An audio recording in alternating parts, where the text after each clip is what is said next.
എൻ്റെ കയ്യിൽ നിന്ന് ഏറ്റവും കൂടുതൽ മർദ്ദനം ഏറ്റുവാങ്ങിയിട്ടുള്ള ഒരേ ഒരാൾ എൻ്റെ മുടിയായിരിക്കും. നിങ്ങളിപ്പോൾ ഈ കാണുന്ന കോലത്തിലല്ലാതെ എൻ്റെ മുടിക്ക് കഴിഞ്ഞൊരു കാലം ഉണ്ടായിരുന്നു. മുടി പറ്റ വെട്ടുന്നതാണ് ഫാഷൻ എന്നും പറഞ്ഞുകൊണ്ട് 6ാം ക്ലാസ് വരെ എൻ്റെ അപ്പനും എന്നെ പറ്റിച്ചു. അതുകൊണ്ട് തന്നെ ആദി കുർബാനയുടെ ഫോട്ടോയിൽ ഇത് മോനല്ല മോളാന്ന് എഴുതി വെക്കേണ്ട അവസ്ഥ. ബോധം വന്ന പ്രായത്തിൽ സ്റ്റൈലാന്നും പറഞ്ഞുകൊണ്ട് കുറച്ച് കണ്ണാപ്പിസം ഞാൻ എൻ്റെ കയ്യിൽ നിന്ന് അങ്ങ് ഇറക്കി. മുടിയുടെ ക്രൗൺ ഏരിയ മാത്രം സ്ട്രെയിറ്റ് ചെയ്യുക, ഷോൾഡർ ലെങ്ത് വെച്ച് വെട്ടുക, പിന്നെ കുറേ കാത്തിരുന്നത് നീണ്ടു കഴിയും, പിന്നെ എന്തെങ്കിലുമൊക്കെ ചെയ്യണം. അങ്ങനെ ഞാൻ പോയി പെർമനന്റ് ബ്ലോ ഡ്രൈ എന്ന് പറഞ്ഞ ട്രീറ്റ്മെന്റ് ചെയ്തു. ഇനി പരിപാടി കളറായില്ലെന്ന് വേണ്ട, ആകാം ബ്രൗൺ ആണ് ഉദ്ദേശിച്ചത്, പക്ഷെ കിട്ടിയത് റെഡായി. അയ്യേ ചുമലയൊന്ന് കുറെ പേര് കളിയാക്കിയെങ്കിലും എനിക്കത് ഇഷ്ടം ഞാനും അങ്ങ് തട്ടിവിട്ടു.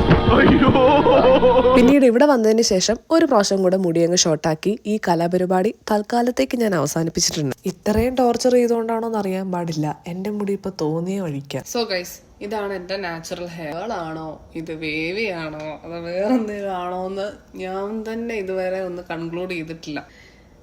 എവിടെയൊക്കെ എന്തൊക്കെയൊക്കെ ഒരു വശപ്പശക്.